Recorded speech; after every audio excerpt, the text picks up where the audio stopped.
I mainly test high-end flagship smartphones on my channel, giving you in-depth camera comparison between the newest models, but some of you sometimes also ask for mid-range or even entry-level smartphones, or some which are in a lower budget. And when Lagenio asked me to test out the Panther 2 Pro, I said, let's give it a go. So let's spend time and do the unboxing together.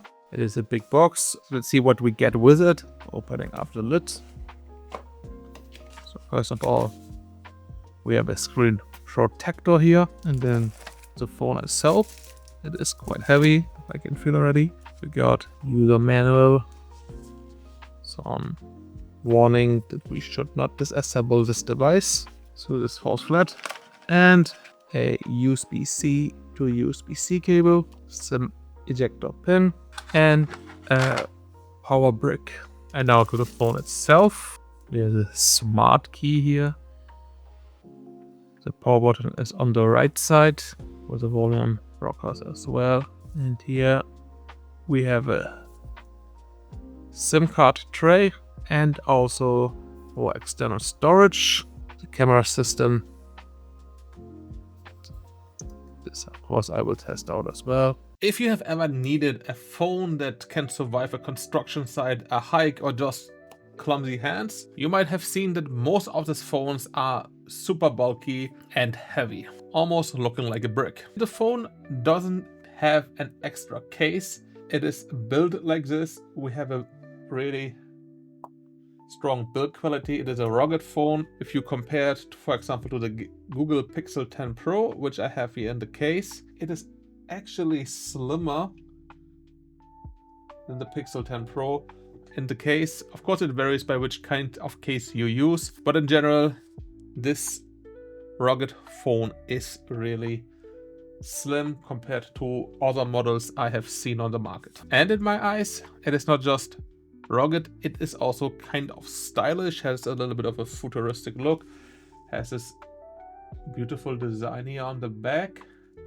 The camera module is not really sticking out much. We got the contrast here with the yellow and black, and there also is another color available in white. The last couple of days I was not friendly to the phone.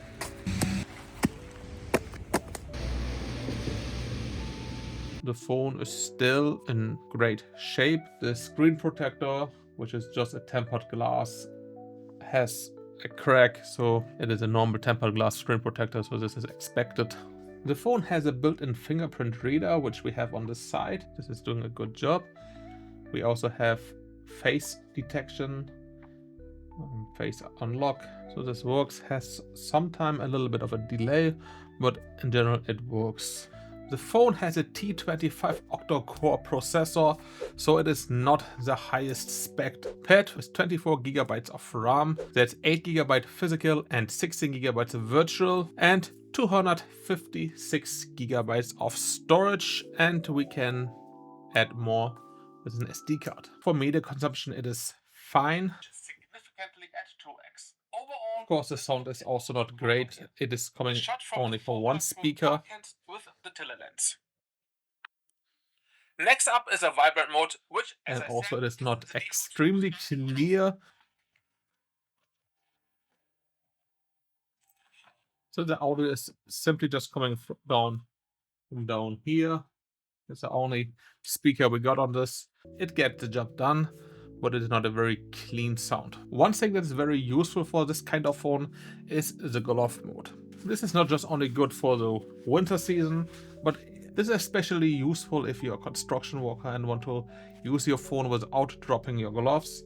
So now I'm wearing my glove and it doesn't work. Now the glove mode is activated and it does work now.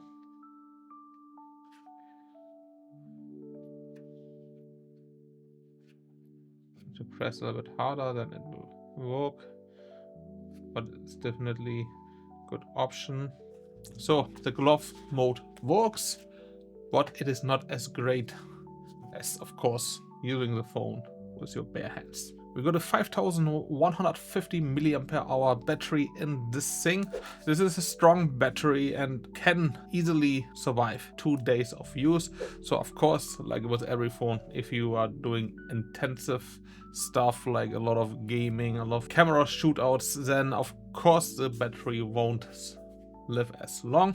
This phone is, by the way, a 4G phone, so LTE we have here, no 5G. If this is a thing you really need, then this might be a deal breaker for you. Some of you might want to know how the gaming performance is. Let's once take a look at Call of Duty Mobile. I'm not really a mobile gamer. If I want to play shooters or RPGs and stuff like this, I just use one of my gaming consoles. Call of Duty looks also really weird. I thought it was a shooter. It's become some mecha fighting simulation. That's why I play Battlefield. And sometimes suck at playing online.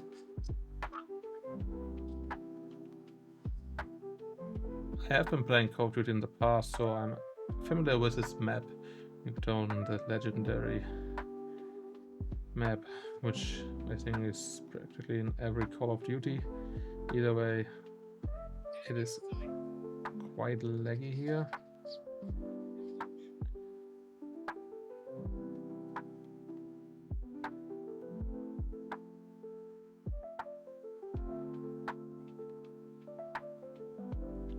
And the picture quality is of course also not great.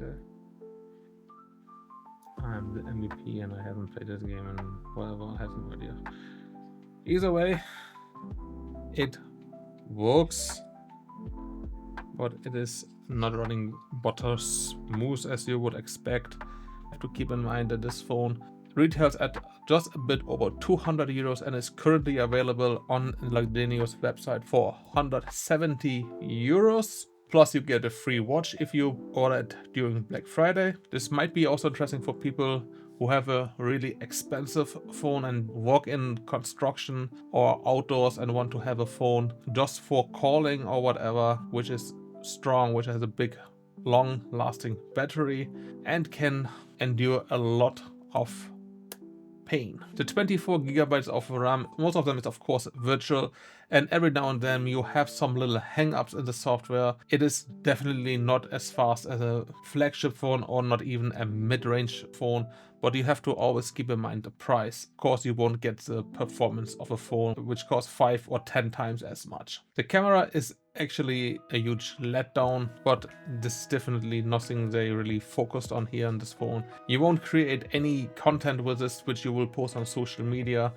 My channel primarily focuses on smartphone cameras, and this one is definitely not a great one. We have the main lens that takes lackluster shots without any details and dull colors. We have the ability to zoom up to 4x, which gives us a digital zoom we really don't want to use. We also have a 50 megapixel mode, which while zooming is limited to 2x. At the end of the day, it also doesn't bring in any mentionable difference.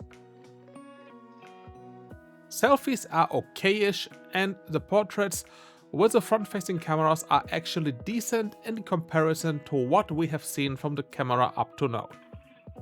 I'm now using the front-facing camera, which is limited to 1080p.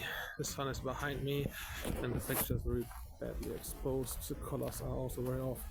So yeah, this is really not the optimal way of vlogging here. It's a very beautiful, sunny and even warm day in November here, and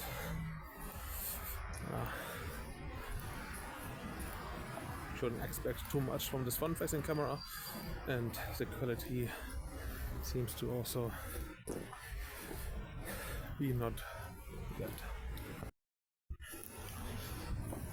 Now using the rear camera, still in 1080p.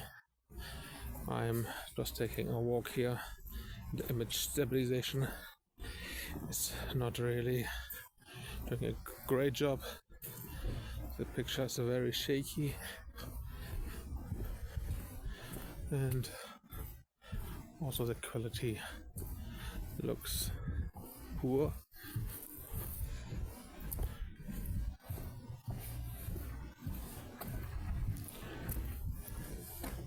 While filming, we can zoom up to 4 times. The videos are awful with the front-facing camera or with the rear cameras. The picture is poor and the audio really bad, and for some reason is not recording in stereo, which you will especially feel if you watch this video with headphones. Lowlight shots are always more demanding, and since the daytime shots couldn't impress, we really not have to expect a miracle here. The camera is practically not usable at night, even worse when you try to take videos.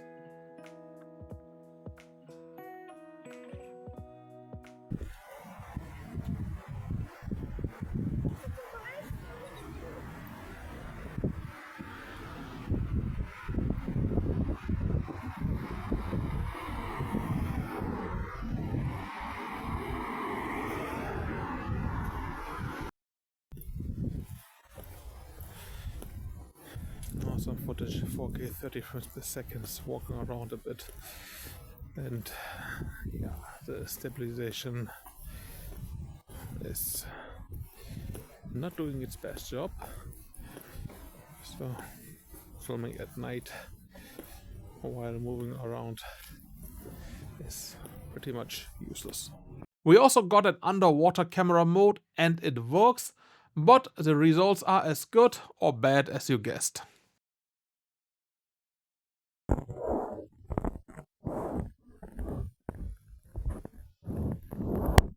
Another big thing for this phone is that the display has 120 Hz. Here we got the different options for the display.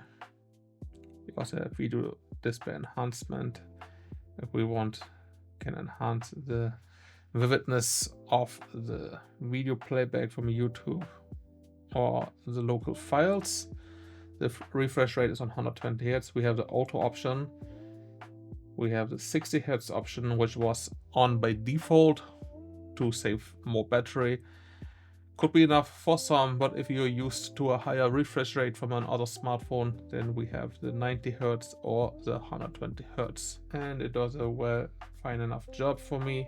On this side, by the way, we also have a programmable button. We can map anything to this button if we like to. Like I have the underwater camera mapped randomly, so it is an option to get a little bit customization here. It is called Smart Key, and we have here different options to what we can do with a one-click, double-click, and a long click. So there you have the Lagenio Panther 2 Pro. You won't be buying this phone for the gaming performance or for the cameras. You want to have a phone that can endure the hardest conditions and won't break like a normal smartphone, especially in this price range. If you have any question about the phone, leave them in the comments. I will link to you everything you need to know. Thanks for watching, and I will see you in the next one.